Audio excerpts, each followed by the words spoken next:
But I started out with the president's comments that we're in a terrible spot today where a man, and it primarily applies to men, although you could easily see this same kind of scandal involving women, but that a man is accused, and if he's accused, he's guilty until he proves himself innocent.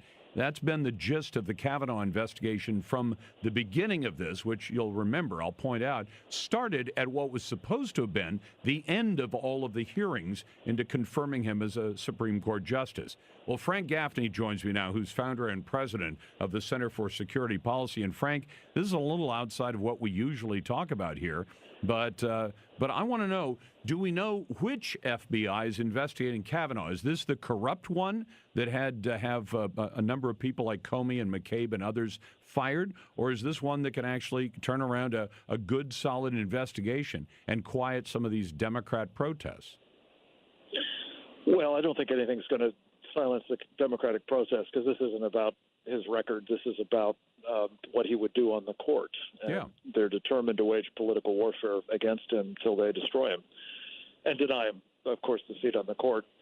Look, Lars, I don't know the answer to that question. I think it's a tremendously important one, and we have reason to believe that the guys who would be doing the investigation of the charges would be, drawn from the large ranks of patriotic, law-enforcing and law-abiding FBI agents.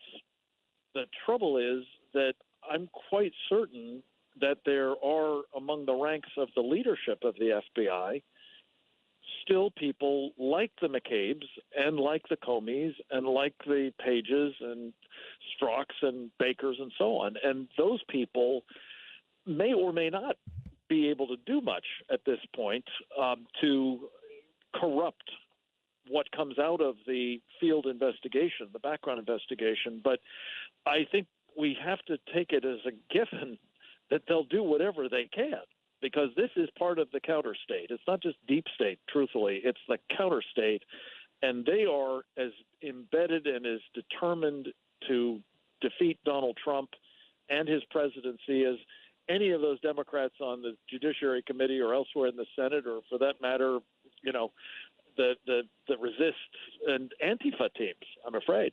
Well, here's what I'm thinking about, Frank, because one of the questions that because we have this press corps that is just dead set against Trump, what they never considered is that we have three branches of government, judicial, legislative, and executive. The judicial is, we're considering Kavanaugh for that. The legislative branch, because of the insistence of Jeff Flake, has said we want the executive branch, the FBI, which is under the executive branch, to investigate this, even though the legislative branch has its own resources to do this. I know that people maybe haven't thought of this, but the Senate Judiciary Committee has a huge staff of people who are professional investigators and who have the expertise to do the very same thing that the FBI is doing, except I wonder whether the Democrats know we've got some deep state friends over in the FBI who, as you said, are still there, and they're still willing to carry water for us and will produce the result we want instead of the result they might get from the Congress's own investigators who are perfectly capable of looking into this, because all the FBI is doing right now, for the most part, is interviewing people and asking questions. Well, there are people on the Senate Judiciary Committee staff who could be doing that too, and it would be directly under the control of the Congress, although it would be under the control of a Republican Congress. Right. Well, that's the rub, isn't it?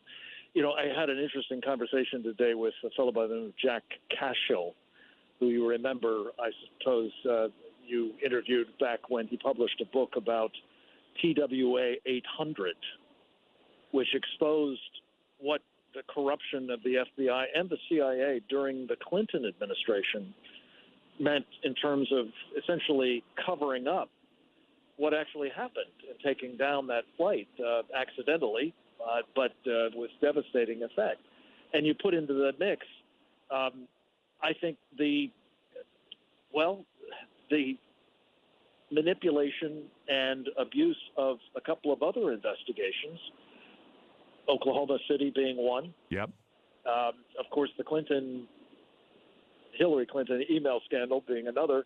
And this most recent one we're marking, I should say, the anniversary of in this week, and that is the Las Vegas shooting. I think all of these have been instances where people in leadership in the FBI did manipulate and corrupt the work of that organization, which is needed by our country, and unfortunately has damaged the reputation of the whole enterprise as a result of what these guys have done. So I think that was operating for some Democrats. It's kind of amazing to me that it wasn't a concern to Republicans, given what we've been watching play out here with just one of those scandals, the most recent one, Hillary's.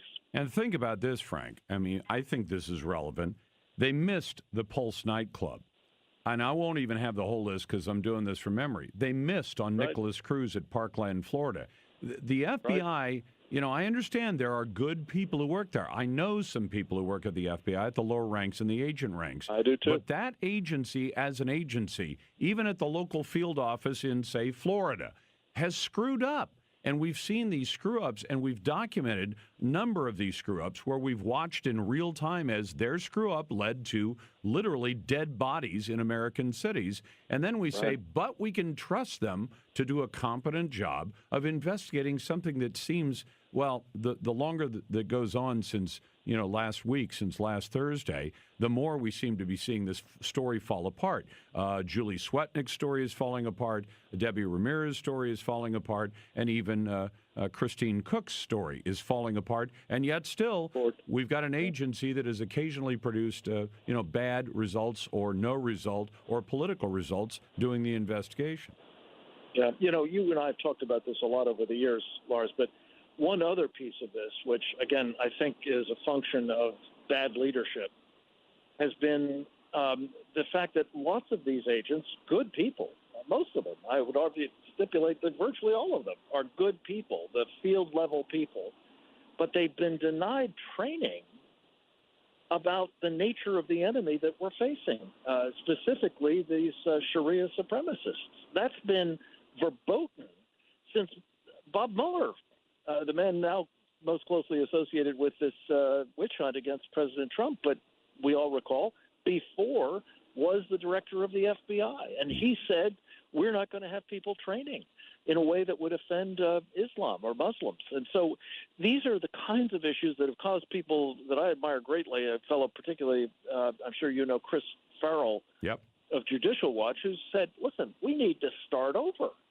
You know, he suggests using the U.S. Marshal's Office as the sort of nucleus of a new Federal Bureau of Investigations, but to basically rip this one up by the roots and start over. Hey, I'm a great believer that we need the capability, but we may need a do-over. Yeah, I think we do.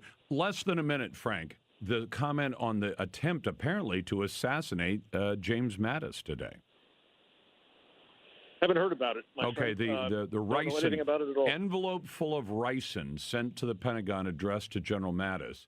So, you know, I mean, we're in a strange time, and I hate to say it, but I kind of think that was a domestic attempt. Maybe we'll find out different later on, but when somebody sends you an envelope with ricin in it, I think you have to guess that they're trying to kill you. Frank Gaffney is the president and founder of the Center for Security Policy